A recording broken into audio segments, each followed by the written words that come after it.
Hello, je suis ravie de vous retrouver enfin pour une nouvelle vidéo. Je sais que ça fait plusieurs semaines que je n'ai rien posté sur YouTube. J'étais encore active sur Instagram si jamais. Mais avec tout le boulot qu'on a eu par rapport à Montreuil, etc. J'avoue que j'avais aucun week-end de libre. Mais vraiment aucun pour retourner. J'ai essayé de trouver du temps pourtant et c'est pas faute d'essayer mais j'en trouvais pas. Et puis le peu de temps que j'avais, du coup je voulais le garder pour lire ou pour faire autre chose, pour voir mes amis ou quoi. Et c'est vrai que même au mois de novembre vous allez le voir, du coup parce que je vais condenser. J'espère que ça va pas faire une vidéo trop longue pour le coup, mais j'ai décidé de condenser pour rattraper mon retard, mon bilan lecture du mois de novembre et book haul du mois de novembre. Donc on va pas tarder. Parce que sinon je sens qu'on va perdre encore trop de temps. Au niveau luminosité, j'ai essayé de faire ce que je pouvais parce qu'il y a un temps dégueulasse, qu'il n'y a aucune lumière, vraiment aucune lumière. Donc j'avoue que j'ai joué un peu avec la caméra. J'espère que ce sera assez. Mais du coup on va commencer maintenant et puis voilà. Alors comme je vous le disais, là on va commencer par le bilan lecture comme ça sera fait parce que le plus gros c'est forcément beaucoup. Même si je pensais avoir moins, non forcément je suis allée à Londres. Donc non je fais n'importe quoi. Mais oui, le mois de novembre c'était compliqué niveau lecture, j'avoue que j'ai eu une baisse de régime, une grosse baisse de régime. J'avais pas envie de me forcer, mais en même temps j'ai eu des très bonnes lectures. Donc écoutez, j'ai eu moins, mais c'était plus qualitatif parfois, donc c'est quand même une bonne balance. Et moi ça m'a plu comme ça. Donc on commence tout de suite maintenant. Parce que je suis contente de vous dire que j'ai fini bien sûr pendant je sais plus, genre vers le 10 novembre, un truc comme ça. J'ai mis du temps mais je l'ai lu, le tome 2 de Fils des Brunes de Brandon Sanderson. Donc aux éditions Le Livre de Poche et j'ai passé un très bon moment. Alors j'ai pas autant aimé que le tome 1 qui avait été presque un coup de cœur, je vous l'avais dit mais j'avais pleuré et tout à l'époque, c'était un truc de dingue. C'est vrai que pour ce tome 2 j'ai moins accroché parce que Brandy quand il se met à la romance, bizarrement, j'aime pas trop ça. C'est pas la première fois. Et l'entrée, ça allait. Mais Bob dans Cœur d'Acier, c'est pas ce qui m'intéressait le plus. Et là, dans le tome 2, c'était trop axé parfois sur la romance et ça m'a surpris pour cet auteur. Et du coup, il y a certains passages, je trouvais ça longué, je trouvais ça un peu niais et je trouvais que ça allait pas avec le reste de l'univers. Heureusement, on retrouve quand même la bande à Kelsier et tout, donc... c'est toujours aussi drôle par moment. Il y a des personnages qui m'avaient trop manqué donc je suis trop contente de les avoir retrouvés. Mais c'est vrai que Vin n'est pas donc le personnage principal, la fille qu'on suit tout du long. Depuis le tome 1, je pense qu'on va la suivre aussi dans le tome 3, mais c'est parce que vous savez, Fils des Brumes c'est séparé en deux trilogies, je sais plus. Enfin, ça c'est une première trilogie. Et ensuite ça se passe des années, je sais plus combien de temps après cette première trilogie, donc on peut pas comparer. Mais du coup c'est vrai que Vin n'est pas mon personnage préféré qu'a créé Brandon Sanderson. Je comprends pas forcément toujours ses choix. Et c'est vrai que je me suis pas tant attachée à elle que ce que j'espérais. Mais ça reste du Brandon Sanderson, ça se lit hyper bien. Entre temps vous allez le voir dans mon book haul, mais j'ai acheté un autre Brandon Sanderson, donc c'est pour vous dire à quel point, quoi qu'il arrive en fait, ça a beau être une pavasse de plus de 1000 pages. Finalement j'ai quand même réussi à le lire en un peu plus d'une semaine, vous voyez, donc je sais qu'un truc comme ça avec d'autres auteurs, je mettrais beaucoup plus de temps, genre 2 semaines, 3 semaines, j'en sais rien, donc je continue ma propagande Sanderson. Lisez cet auteur, vous ne le regretterez pas. Ensuite, énorme coup de cœur de ce mois de novembre. Vraiment énorme. Je vous l'annonce tout de suite.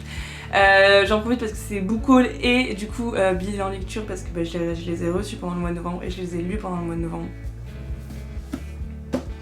Les tomes 1 et 2 de Inheritance Games de Jennifer Lynn Barnes aux éditions PKJ. Alors ils y sont tous les deux déjà sortis, c'est parce qu'en fait vous savez je suis devenue partenaire PKJ et du coup comme il y a le tome 3 qui va sortir au mois de février, ils ont proposé d'envoyer ceux-là aux nouveaux partenaires. Alors moi j'avais déjà celui-ci mais du coup ils m'ont renvoyé le tome 2 et c'est un énorme coup de cœur comme je vous le disais. Alors j'attends.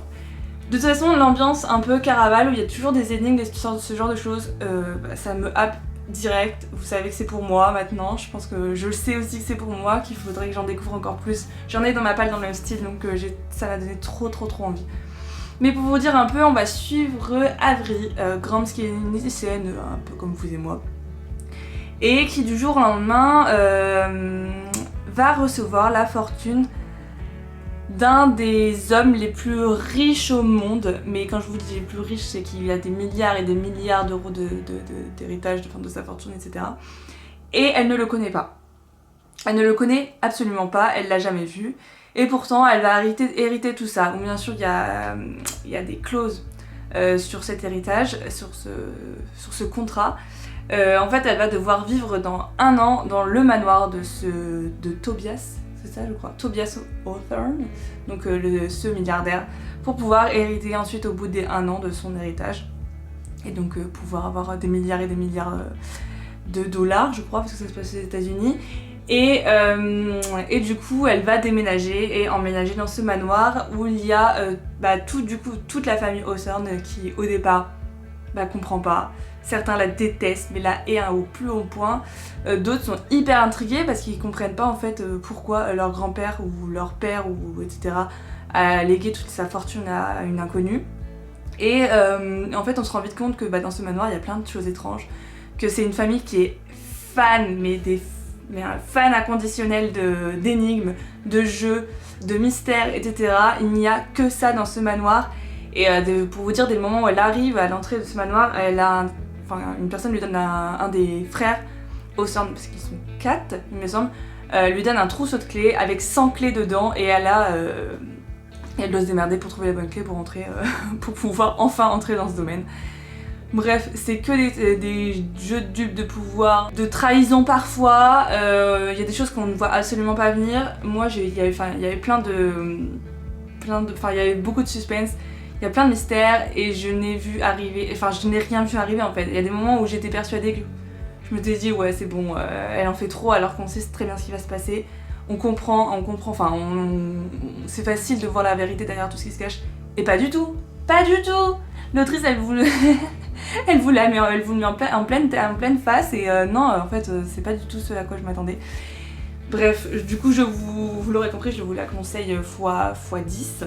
Cette saga vaut largement sa hype. Alors c'est une trilogie, du coup je vous le disais, le tome 3 sort au mois de février, mais j'ai vu qu'en VO il y avait un tome bonus, je ne sais pas, qui se base sur les 4 frères, ou les 2, je sais plus, sur les frères Hawthorne, donc je sais pas sur lesquels, peut-être sur tous, mais du coup je suis trop contente parce que je me dis le 3ème ne sera pas le dernier dans cet univers. Voilà pour ça, vous l'aurez compris, c'est un coup de cœur.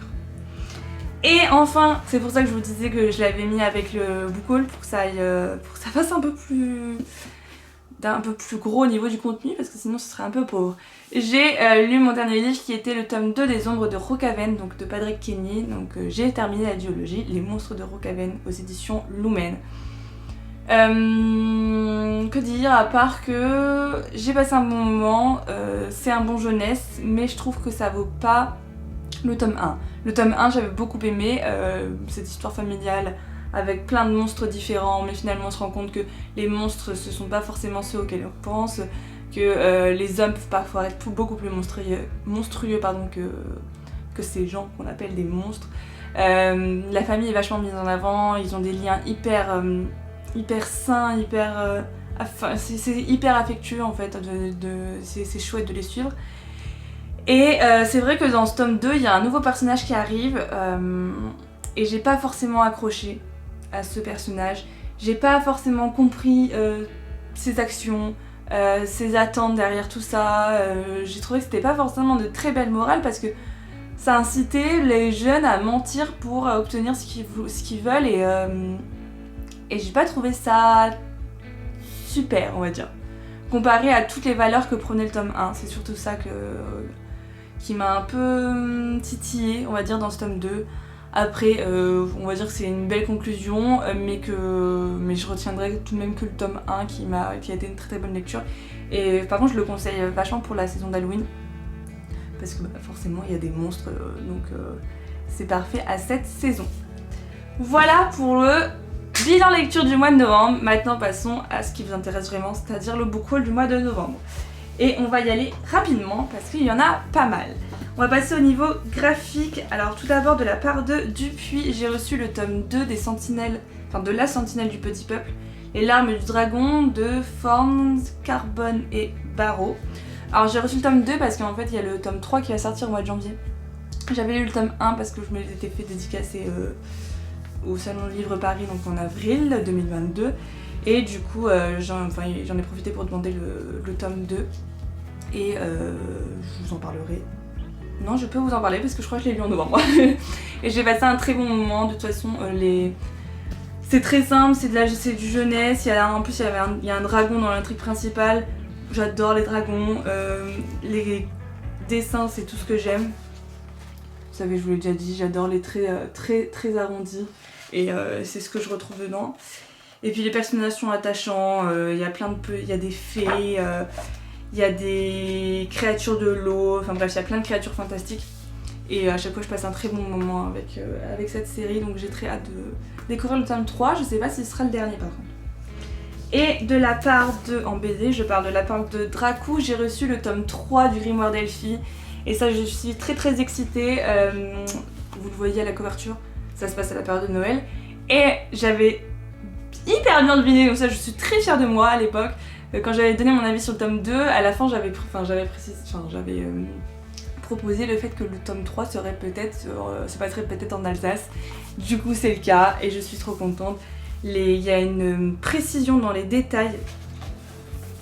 Je sais que c'est d'ailleurs ce qui a bien fatigué l'illustratrice parce que forcément avec les villages de Noël en Alsace, les paysages enneigés avec les montagnes, les arbres, etc. Enfin, franchement, elle a un talent dingue. Je vous l'ai pas dit, mais du coup, c'est Mini Ludwin. Avec Arleston et Alouette. Et du coup, oui, j'ai très hâte de retrouver cette petite famille. Ces 3 sœurs, parce qu'à chaque fois, je passe un très bon moment dedans. Ensuite, de la part de PKJ, j'ai reçu le tome 1, que je ne me trompe pas, et le tome 2 de The Mortal Instrument alors, ils disent bande dessinée. Donc c'est le tome 1 et le tome 2, mais ça regroupe le tome 1 en roman, si je me trompe pas. Donc le tome 1, là c'est... non, ils le disent pas d'ailleurs. Je croyais que c'était genre la coupe mortelle ou un truc comme ça. Non, je crois pas. Je vous disais, oui, c'est en BD, mais c'est en noir et blanc, et je trouve que ça fait beaucoup plus manga que BD. Alors, à voir si j'accroche au style graphique. Parce que ça change et comme j'ai déjà vu, je vous l'ai déjà dit, autant la série télévisée que le film, bah forcément je les imaginais pas forcément comme ça. Mais de toute façon, je connais l'histoire, donc je me dis en plus ça va pas me spoiler parce que du coup, bon, comme je vous disais, j'ai vu toute la série donc forcément j'ai été spoilée pour lire les livres. Mais j'ai tous les livres en VO de la série principale. Et j'ai lu du coup le tome 1 et le tome 2 en VO, donc c'est super parce que du coup celui-ci ne contient que le tome 1. Je vous parle pas du résumé de la série parce que tout le monde connaît ce Mortal Instrument maintenant, non? On va dire que oui. Et enfin les deux derniers SP romans. J'ai reçu de la part toujours de PKJ le secret du Night Silver de Anneliese Avery.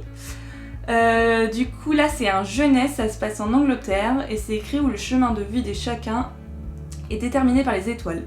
Paisley apprend qu'elle est condamnée à mourir avant ses 14 ans. Donc en fait j'avoue je suis un peu superficielle mais j'ai carrément craqué pour la couverture qui est magnifique. J'ai vu de très bons avis. Il fait un peu moins de 300 pages donc ça se lira très vite. Et puis le PKJ ils sont écrits tellement gros que c'est pour ça en fait que j'ai dévoré Inheritance Games. Donc j'ai très hâte de voir ce que ça va donner. Et enfin dernier SP que j'attendais avec impatience mais vous imaginez même pas à quel point. Après pour le moment j'ai vu des retours un peu mitigés. Plein disaient que c'était un peu le moins bon de la saga pour le moment. Donc j'avoue que ça me fait un peu peur mais voici le tome 3 de la passeuse de mots de Alric et Jennifer Twice. Est-ce qu'il y a un nom celui-ci? C'est bizarre, d'habitude ils ont des noms, non? La mémoire de la lune. Oh, c'est bizarre que ce soit pas écrit devant. Ok. Donc c'est le tome 3, la mémoire de la lune. Et c'est encore une grosse pavasse parce qu'il fait 730 pages. C'est pas comme si je lisais des gros pavés en ce moment, mais bon, on ne va rien dire.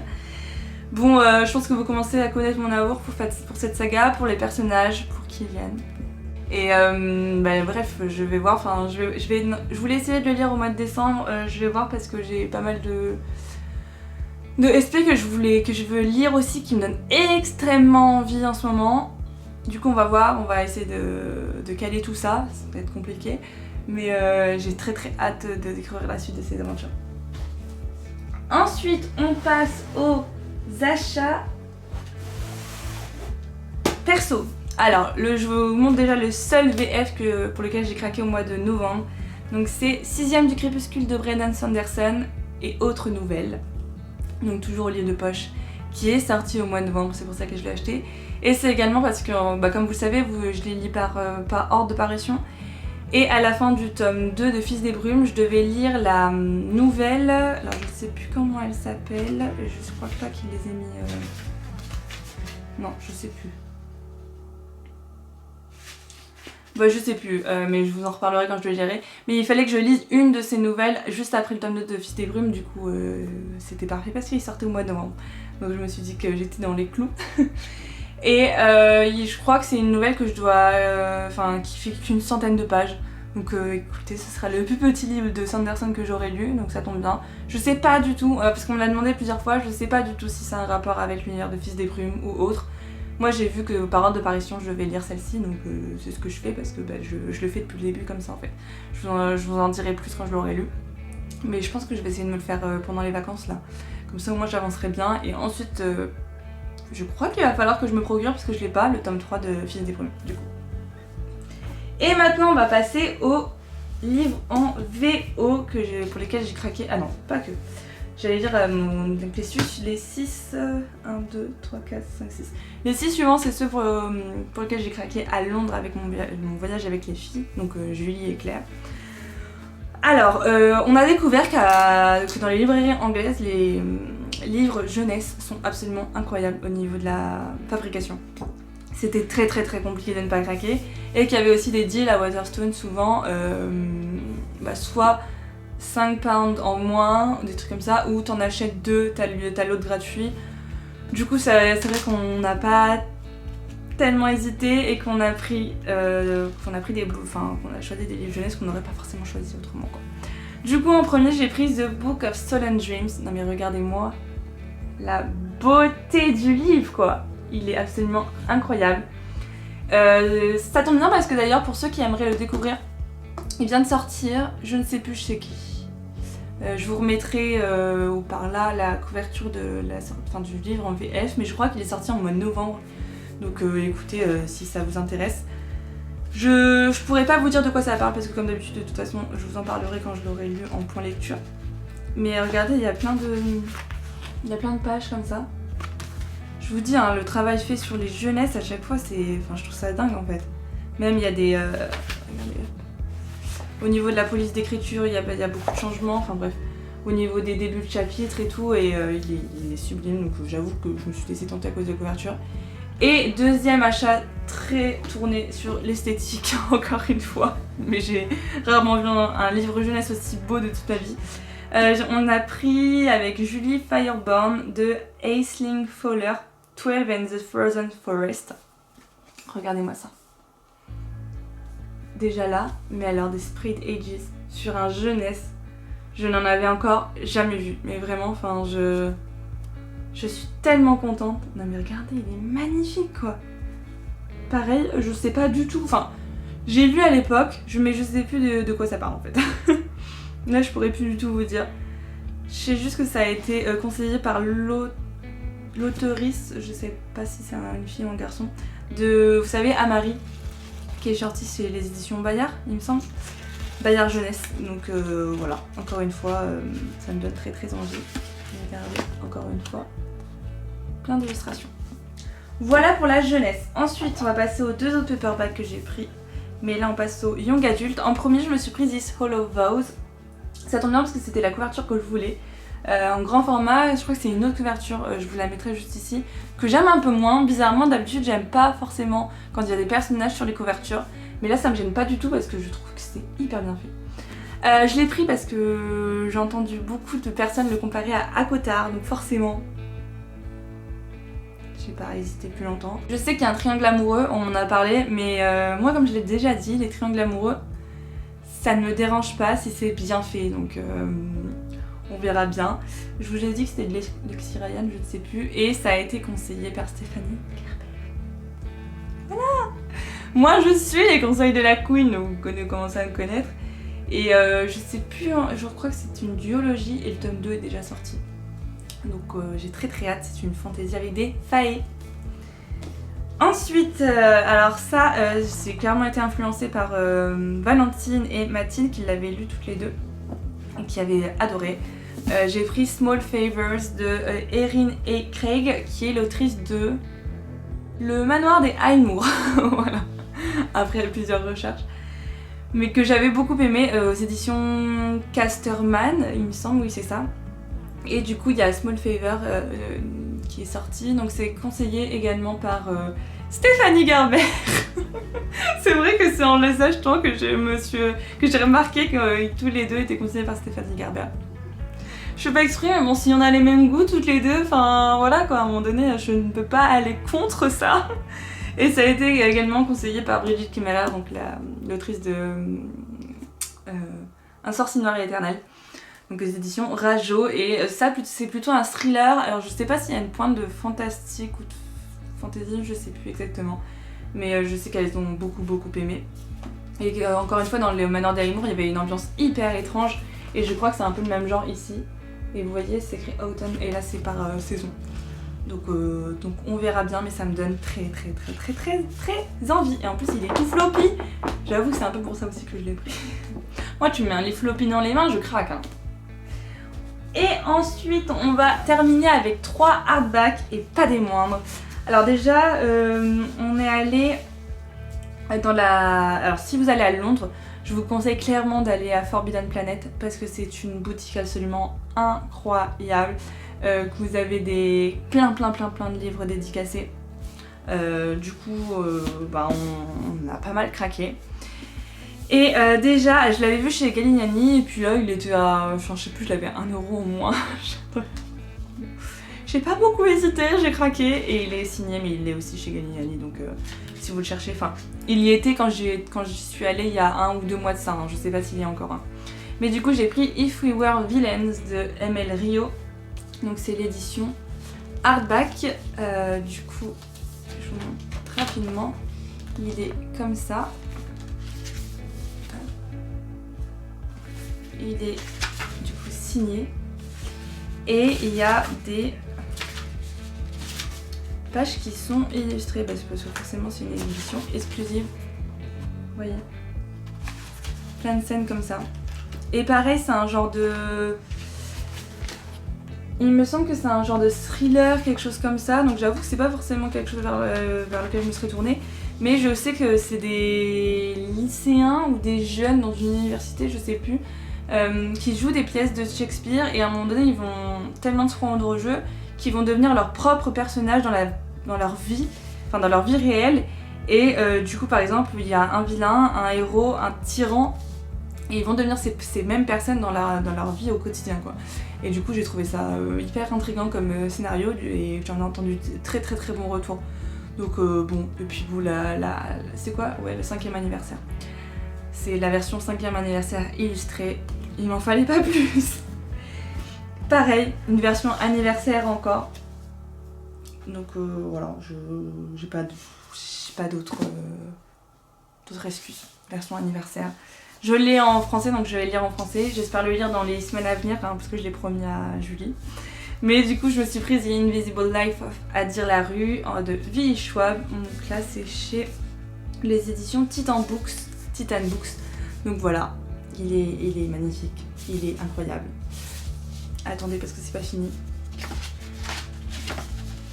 Il est comme ça, des deux côtés. Donc super. Là, hop. Et de l'autre côté, c'est, si j'ai bien compris, ah non, il y a un fan art. Alors maintenant, il est signé parce que du coup, depuis le SLPJ, Claire l'a fait signer pour moi parce que je pouvais pas y aller, donc encore merci Claire. Il y a des illustrations tout du long que je vous montre un peu. Voilà. Et surtout, il y a des fanarts en plein milieu du livre. Des fanarts de personnes qui les ont fait. Attendez, je vous en montre un, mais je suis absolument fan. Regardez-moi ça. j'adore. Donc je suis trop contente. J'ai commencé à lire genre une page quand j'étais à Londres, juste pour voir. Et je comprenais bien en VO, mais je pense que je vais quand même me le faire en VF pour éviter d'abîmer cette version. Et je sais pas pourquoi je sens que ce livre va être un coup de cœur, donc je veux absolument le découvrir. Et enfin, et pas des moindres, après en avoir tant parlé, après avoir parlé d'elle au moins 10 fois dans cette vidéo aussi, j'ai reçu ma version Fairyloot du tome 2 de Once Upon a Broken Heart, donc le préquel de Caraval de Stéphanie Garber.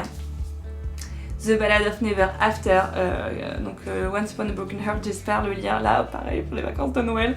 Ah, je dis ça, mais j'ai qu'une semaine et demie en fait, donc je sais même pas où est-ce que je vais trouver le temps. Mais bon, on verra bien. Et regardez-moi cette beauté. Alors c'est vrai que j'ai une autre version déjà que je vous avais présentée avant, mais bon, écoutez, j'ai pas pu résister. Enfin, de toute façon, j'avais déjà précommandé celle-ci il y a très longtemps sur Fairyloot. Donc les beaux privilégiés. Attendez, parce que il y a beaucoup de choses à vous montrer sur cette édition. Voilà. De l'autre côté, encore un autre fan art. Compliqué à vous montrer là. Je vais les dénuder, ce sera plus vite. Sur le hardback. Voilà. Magnifique. Voilà. De l'autre côté de la jaquette, du coup, regardez-moi ça. Voilà. Et j'ai eu une énorme surprise parce qu'en fait au moment de commander, de le précommander sur Fairyloot, ils ont fait passer en premier les personnes qui avaient précommandé à l'époque le tome 1 pour ceux qui avaient précommandé pour le livre signé.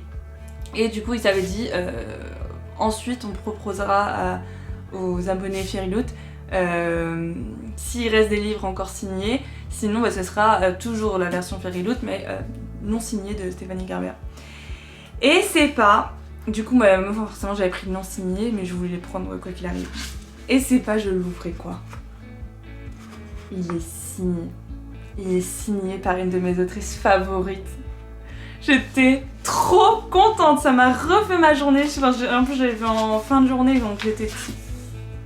Genre je suis tellement contente, enfin, incroyable. Et encore une fois qu'il y a une magnifique carte. Celle du tome 1 était aussi superbe. Mais voilà, ce que j'aime avec l'univers de Caraval, c'est qu'il y a plein de petits messages comme celui-ci. Et puis bah voilà quoi. Je ne sais pas depuis combien de temps je tourne, mais c'est fini.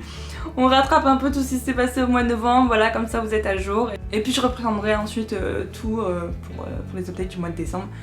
Sans retard, je croise les doigts. J'espère que tout ça vous a plu. N'hésitez pas à me dire si vous avez déjà craqué pour certains que je vous ai présentés.